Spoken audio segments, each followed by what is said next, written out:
So, welcome everybody. Thanks for coming this afternoon to take part in this event with Nanda Rinpoche from Singapore.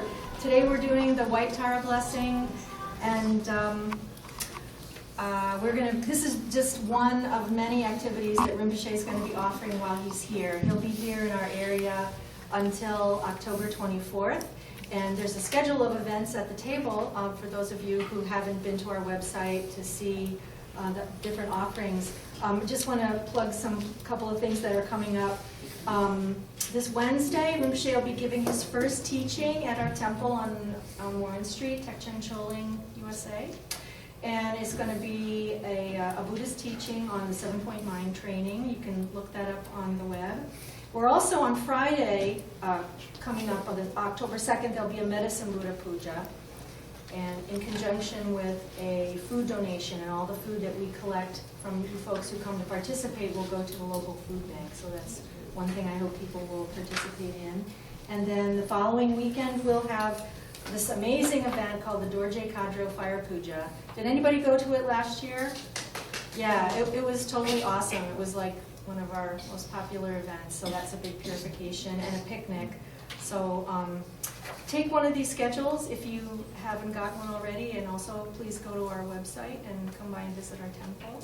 And here's Rinpoche. Sorry, I sound a bit funny today because I got a cold.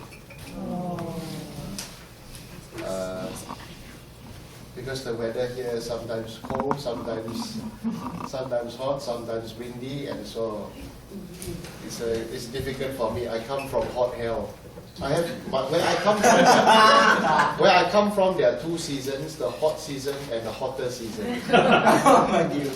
Okay, so there's no way to get this kind of cool weather. The only way to get this kind of cool sensation is in an air-conditioned room.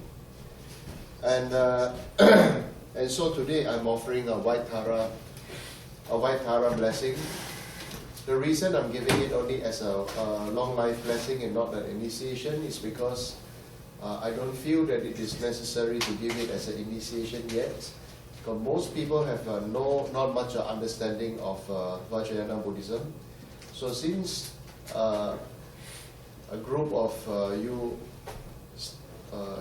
started out the temple, and it is only still so young, and the mentality of Western people and the mentality of Western people and the mentality of Asians are different. Can you put this there?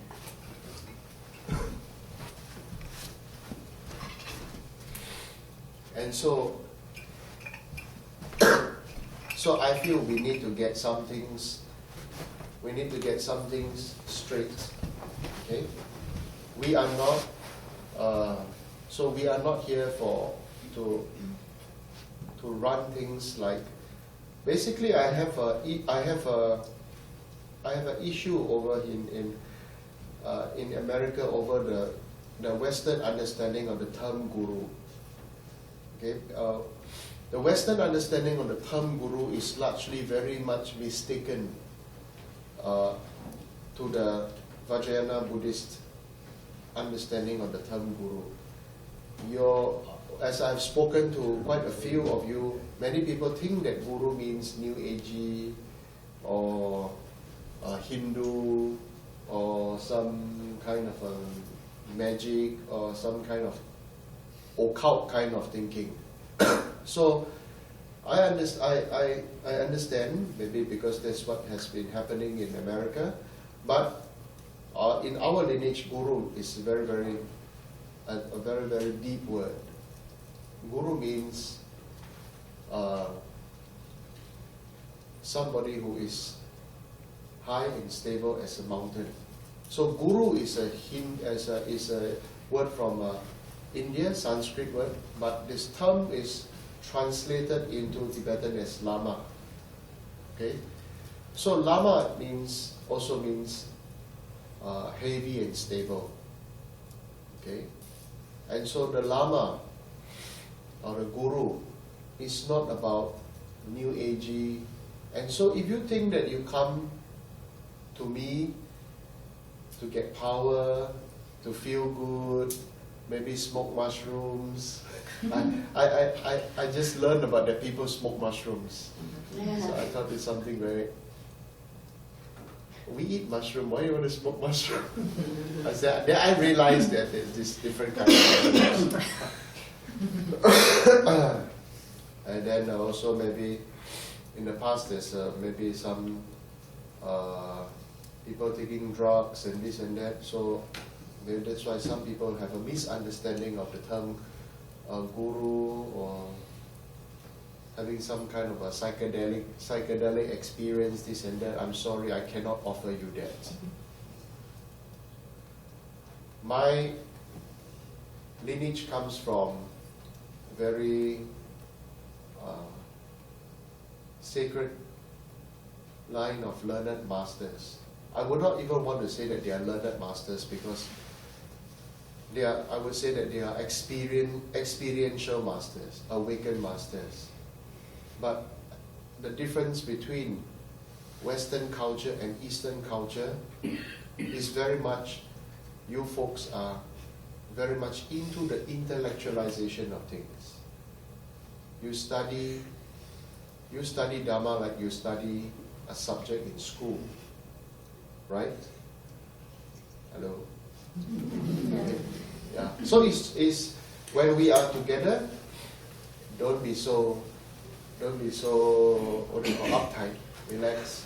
I talk to you, you answer, we chit chat. Treat it always like that. I like that. Okay? And so first of all, in the text says to have a guru, you must try to at least know this guru for 3 years. Then you know him, where he come from, what are his activities, whether he has been stable, and stuff like that. Okay. Similarly, the guru also needs to know you, who you are, where you come from, what do you do, and understand your mind, your habits. Very important. Everybody have got habits. The thing is that it is we must all understand, and you must also understand, to want to have a different result, but doing everything the same way is absolutely mistaken and stupid. So if you want to learn Dharma, and you want to get result, you will not get results. Because there's no, you cannot talk about harvesting fruits if you know that, if you learn how to grow vegetables, but don't grow the vegetable. Don't, how to say, growing? Yeah. If you don't plant the seed, and you don't put the water, and don't put the fertilizer and everything, you get nothing. So this, we must get clear. What I want is, I want you all to become cultivators. Basically, I want you all to become farmers. Farm what? Farm your heart. Farm your mind. This is my purpose of coming to America. Okay?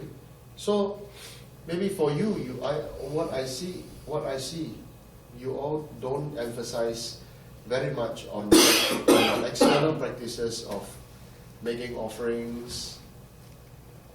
You all don't seem that it is important. For example, even I spoke to some of you, and they say, "Oh, the person is dead. Why do prayers? Why do prayers for the dead?" You see, the person is already dead. And so there are many things that needs to be realigned. That we must understand each other deeper before the true transmission begins. You get me? Right? Because there's no point, because if not, then you are coming to use me as a public toilet or a prostitute. It's true. I'm just being very blunt and very blatant. Many people treat lamas as prostitutes and public toilets. When you have a need, when you got problem, you go and look for them. Okay? And then the lamas and the Rinpoches, they settle your problem, bye-bye, that's it. And so, this is not what I want. I want you to be able to try, make the effort to have some kind of, and some degree of meditation and success in your cultivation yourself. This is more beneficial than just coming and turning up and just listening to the Dharma and I'm sorry, there's not much blessing with that. Listening to the Dharma, yes, but your mind, if you just think that you are just here to listen, to learn, and to intellectualize about it, you will get nothing. Okay? So I need and I want to be upfront in this because these practices have been handed down from a lineage of more than 2,000 years. More than 2,000 years, and so it is important that you make the effort, and that you try, make the effort, not only just to intellectually understand, but do it. You understand what I'm saying? Okay, you have to do it. If you don't do it, then you're just getting it one off. Like it's just like a one-night stand with me. Yeah, like it's just like we come here and it's just a one-night stand, or one-day stand, right? So, so this is not something that I want and I wish, and I hope you also. It's okay if you have such a thought. So we need to realign that thought. We need to realign that thought that yes, we are here to get. You are here to get white Tara blessing, but the main purpose the ultimate purpose of getting the blessing is to become a Buddha yourself. Okay, so I'd like you to close your eyes. Okay, in a position that you may pray. Maybe put your hands together at the level of your heart. Okay, put them together like praying. Okay, and repeat after me.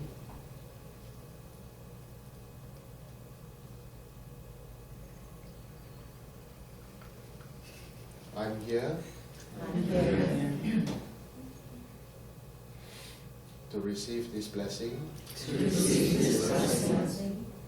to accept the seeds of enlightenment, so as to become a Buddha, so that I may be able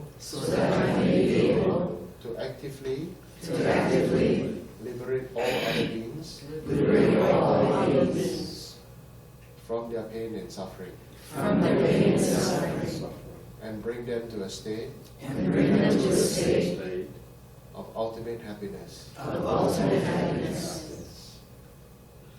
Okay, so thank you. So this will do. I'd like you to remember this. Okay, if you just talk, then really there's no use. At least now we pray and we say. Okay? And next thing is when you pray, you're not really praying to an external God. You have to understand that all the deities in their manifested forms, they are your future. They are your future.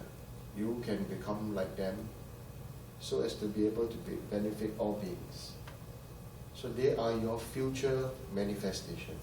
Right now, wherever you are, whatever your form, whether you are male or female, whatever your race, okay, whatever your culture, it is very important that you understand that this is not permanent. This is not permanence. So, you people celebrate Halloween festival.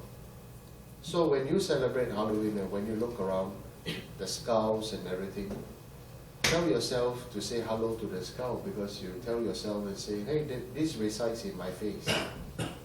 The skull is in my face. There's nothing to be afraid of. And impermanence is not something bad. Impermanence is a natural process of rejuvenation. So you will definitely die. But how will you die is another thing. So right now I'm going to give you this blessing. Is for your longevity, your English translation maybe not good. They use the word good luck. Okay, your long life, longevity, your luck, and your happiness will increase. Okay, so longevity increase may not necessarily, unless you are a bad person, then don't take this blessing. Yeah, we always say, if you feel that you are a bad person, don't take this blessing, because it's if bad people live a long life, many other people suffer. What? Isn't it? But since you are here, you are not so bad after all. Yeah, my guru always says, bad people better not take such blessings, because if they live a long life, then ordinary people suffer. Okay, or rich people who are bad, then they will use their powers and use their influence to cause more suffering for other people. Yeah. But the most important thing is everybody must know that we are all bad. None of us are good. Right? You know yourself. Nobody is perfect. We are all bad. But at the same time, we are all good too. Okay? Why do I say we are all good? Because in the whole of Syracuse, only the few good people are here. Right? The whole of Syracuse, only few good people are here. The rest of the people are probably at home watching TV, eating, shopping, sleeping, surfing the internet, Facebook, Instagram, Twittering, I don't know. Okay, so I'm happy, I rejoice that you made the effort to come. This is very important. Very important to rejoice, very important to support each other. That is the purpose of practicing Dharma. Okay, if we, but to have an expectation that says that everybody that goes to a Buddhist temple are angels, it's also wrong. It's precisely the case that people who are in trouble, they go to temple. So people in trouble meeting other people in trouble, definitely there will be trouble. Right? Right? People in trouble goes to the temple in search for peace. But all the people in trouble goes to the temple to search for peace. And people in trouble meet people in trouble, there will be no peace. Who has the peace? Buddha has the peace. Right? That's why in the temple there's a big or holy statue of the Buddha. Okay? That reminds us, set as a reminder that you should have your peace. Okay? People may give you all their problems, they give you their peace of their mind, their expectations. Even in this world, we are kind to other people, but people only know how to take, they do not know how to give. You are kind to other people, but people only know how to demand. And then after that, they will say you and scold you, and then if you get upset, then who suffers? You suffer, not the person who is crazy. Okay, so we must put the effort to smile. Smile for who? Smile for yourself. Understand that this is the journey. not your journey, not his or her journey, but this is the journey that everybody who wants to be spiritual must go through. If you do not suffer, if you do not know the value of suffering, you do not know the value of happiness. Right? Yeah. So this is something that's very important that I want you all to understand. Next thing is, I feel Western culture, people are somewhat not generous with money. Not generous with money. It's not that I'm asking you for your money, but you are not generous with giving things or not generous with money. Okay? Because there is too much emphasis on the price of things. You have been say, influenced by corporate culture, business culture, that this is the price and this is the brand and this is this and this is that. My great-grandmother told me when I was young to remember that the greatest brand, the thing of greatest value is that if it was handmade for you, because you can never buy it anywhere else. Right? Right? So, but today, you buy clothes and you throw away clothes like there's not much value. We don't even know how to, many people don't even know how to cook anymore, much less to make strings out of cotton and then to weave cloth and to make clothes. We only know how to make ourselves go crazy with fashion, hairstyle, and stuff like that. Totally under the influence of people who see the value of price, not the value of Christ, but the value of price. Okay, everything comes to money, money, money, money, money. So, in your culture or in you yourself, think about it. Are you controlled by the pieces of paper with money, with numbers on it? Okay, are you controlled by it? Money cannot buy you happiness, but without money, also difficult. So there needs to be a balance of price and value. So do relearn and relook about how you view your money, like how you should look at your time and your supposed privacy or your understanding of such things. Are they real in the first place? Or is it only real in America? Why do I say that? Because certain things are only real in certain countries to certain cultures. Do you understand? Do you know why? Why Indian women put a red dot on the forehead? Do you know why?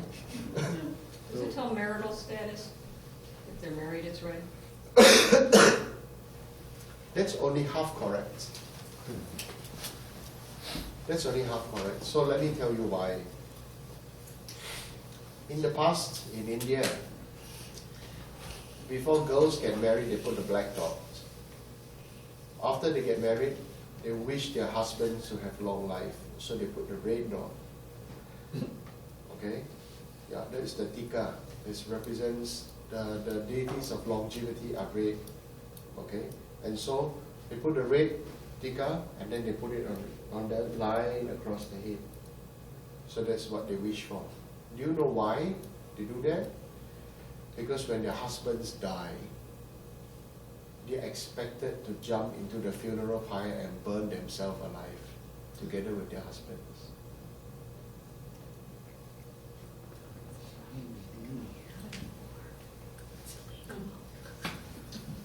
Who said it's illegal? It's illegal now in India. It may happen in the villages, but it's not legal. Maybe many things are illegal and people are still doing it anyway. Just saying. Yeah. So it doesn't help to say it's just saying. Okay? Yeah, so I'm just saying it too. Yeah. So you must understand why people do that. So what you are going through in your life, in your values, need to be readjusted because they may only be true only in your country and in your culture.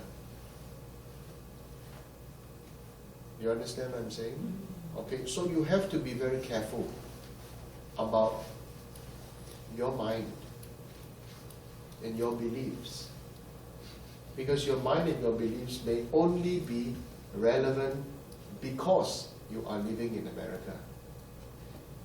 That's all there is to it. And therefore, this is what I call, this is a human problem or people problem. Maybe I learned from the word interpersonal problems. Okay?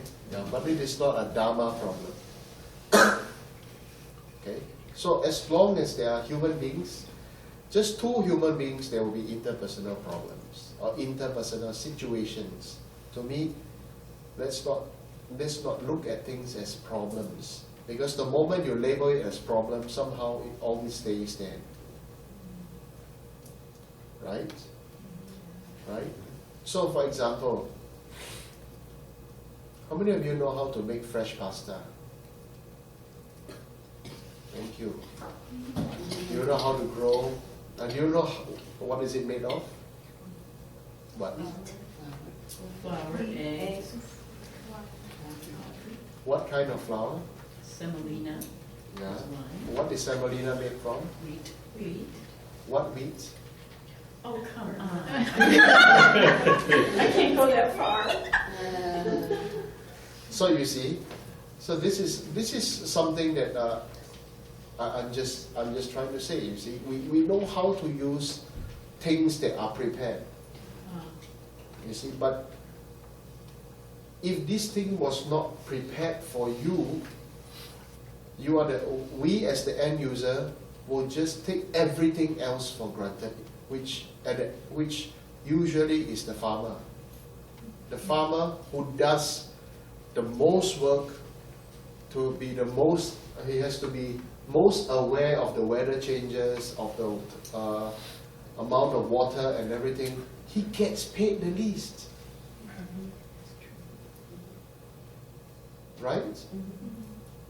So, have you folks ever prayed for a farmer? Yes. Oh, thank you. Did you pray for the animals that you chew?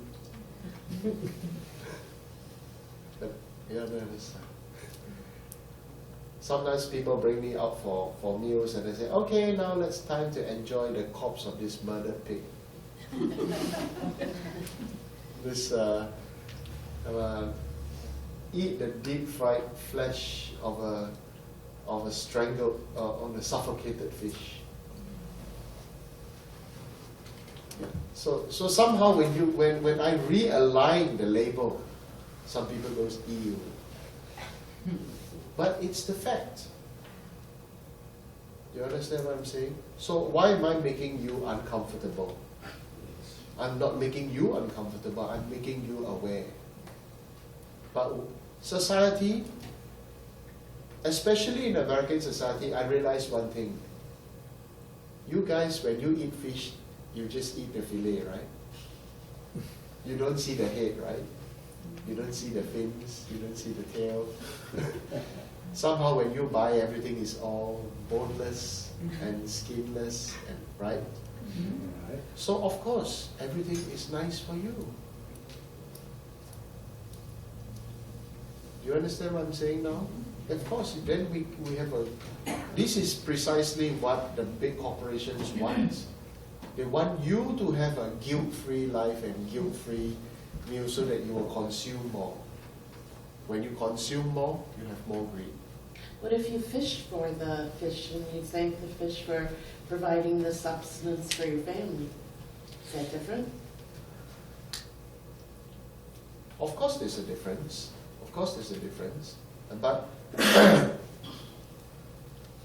in my spiritual tradition, we don't kill. Yes, we don't kill. Why? If I'm thirsty and there's no water, would you let me suck your blood? Right? Your blood would definitely be very nutritious. You understand? Anybody's blood would be nutritious, but would you? Just the idea of being cut, the pain, we don't know how to deal with it. So what I'm saying is, right now we are all conditioned to be the end user of many things. And that's why we have become very much like gods. We have become very much like what people would say in the ancient times as the aristocratic people. And let's think about aristocratic people. Do you think they are nice people? Do you feel they can be nice? Do you feel they are generally nice? No, because they would generally just have to take everything for granted. So similarly for yourself, look around you and look at yourself. Do you feel that you have already taken many things for granted? Some people really talk a lot. Some people really just talk and just have many things to say and just talk and just enjoy talking, you know. You can talk because you don't have to farm the land. You can jolly well talk because you don't have to make sure what is the time to water the plants, the vegetables. Right? What you are doing, whatever you are doing at the end of a month or end of some time, you get paid. And in America, if I'm not wrong, if you don't work, you also get some money, right? Some, what do you call that? Welfare. Welfare, yes. And so, you think about it, if you don't work, you get welfare, you still can survive. So people will just carry on with their lives. There's no value to this human life anymore. You understand what I'm saying? There's not much value to such human life anymore. In the past, so let's look at, I learned about this group of people called the Amish people that don't use anything after what, 1860, I think. 1860. So, they're still very hardworking people. I guess they would be the kind of people that would really still, if they are still doing things the old way, they probably would know how to appreciate the apples from the apple tree. You know, they would not waste food. They probably would, treasure or appreciate more of what they have in us. That's what I'm trying to say. I'm not saying what they're doing is right or wrong, or what you're doing is right or wrong. To be happy, okay, so White Tara, she has 7 eyes. 1, 2, 3, 4, 5, and the soles of her feet 7. What does it represent? Okay, upper humans, in the level of humans, to see well. Okay, in the level to see the inside and to see what is below. Okay, and to see what is divine. See the divine in everything. So because in our feet, when we walk, we don't even bother what is down on the ground. So that's why she said, open your eyes and see where you walk. Open your eyes and see where you are walking and who made that road for you to walk. Same for the hands. What you are doing. What are you doing? What are you expecting? So, if you are whether you are happy or not, all these things really fundamental in the deepening of your own spirituality, not my spirituality. Whether you are happy or not, whether you are doing it or not, will not affect me, will not affect her. Right? How you visualize white Tara is not going to affect me, it's not going to affect her. Okay? So I'm going to give you this blessing of white Tara, but so I would need to teach you how to feel her, visualize her. But everybody's version of a beauty is largely very different. Chinese and Tibetan will probably have a more Asian look. Japanese will have more of a Japanese look, white Tara. Maybe, yeah. African people have an African looking girl. Okay, it doesn't. White people have a white looking girl. It doesn't bother her. Okay, so the main thing is, we go to the next part of white Tara. She is topless. Okay, she is topless. She does not need to wear a bra to cover. There's nothing to hide. Okay, there's nothing to hide. So when you visualize, the first thing is many people say that, oh, it's not correct, or it's not this, it's so many things, right? What does it mean? It means accepting and to be at ease with whoever and whatever you are. Right? Okay? So we have to understand these points. Right now, it is our culture, our time that people are, our culture, our time that people say that we need to cover this and cover that and wear. I don't know wearing for how much. And then after wearing clothes, you need to wear branded clothes. The color must match and this and that. So we already have lost it. What is the purpose of wearing clothes? To protect the body. Of course, yesterday I learned one thing. Dust is nature's way of protecting stuff. Okay? Yeah. So leave it there long enough, the dust will protect it. So you cannot find it. So we can do that. We can also do that. Just sit down one side and don't do anything and you'll be covered in dust. Okay? So we have to visualize white Tara. You have to learn to meditate. Let's just throw away this word meditate. You have to learn to daydream about. Okay? Daydream about this half-naked 16-year-old beautiful girl, the most beautiful and sexy girl that you ever have seen in your life. Okay? She definitely would be very beautiful, very young, very she's slim and slender. She would have very full round breasts, okay, and very, very beautiful body with beautiful features, okay. And so you must first appreciate woman, okay. Now many people in religion or in spirituality, sometimes people say that, oh, woman is lower. This is wrong. Okay, this is wrong. Women are not lower. Okay, so of course in America, in your America, I choose this word. In your America, women seemingly have the same as men. Okay, no, you're different because you can have babies and men still cannot have babies. Okay, yeah. In America, women have the same social standing or status as men, but still not in many parts of the world. Still not in many parts of the world. So you are fortunate, right? So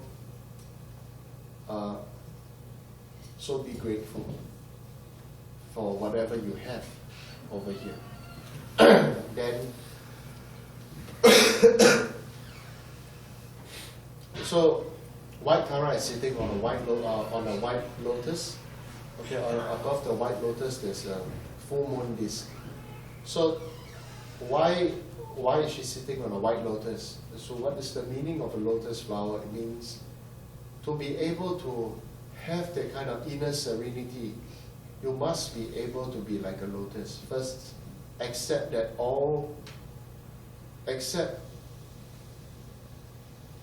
you have to learn, you have to accept that in your life, wherever you are, whatever you are, there will definitely be bad situations and difficult situations. So that's why where does the lotus plant grow? Is in the dirty, smelly mud. Okay, lotus cannot grow on this land. Cannot. Must be where water is stagnating.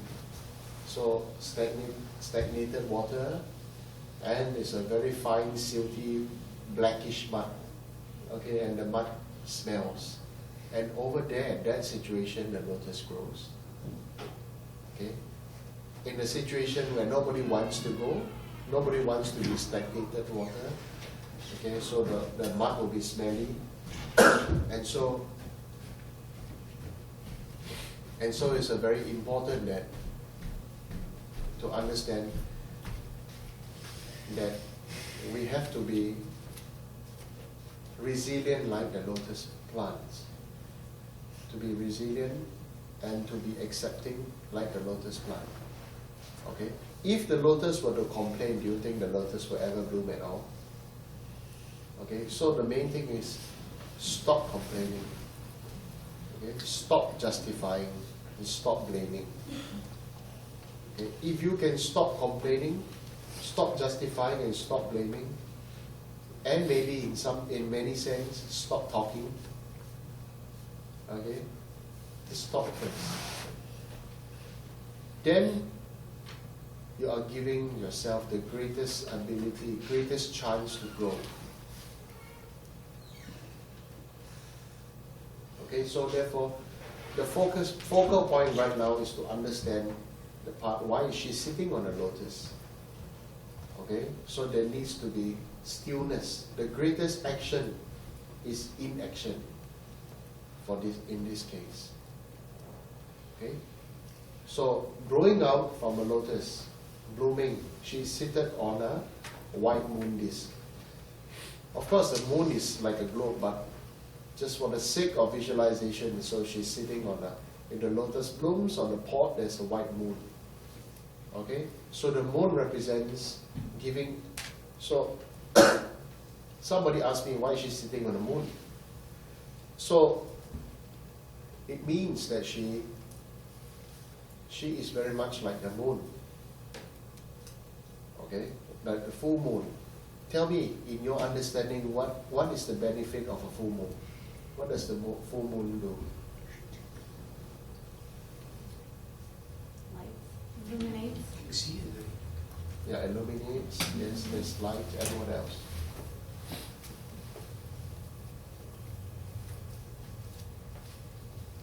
Perfect. It's so perfect about the full moon. Next day it starts to die. Rejuvenate, Rejuvenate what? your heart. Mm-hmm. No. No, I don't think so. What else?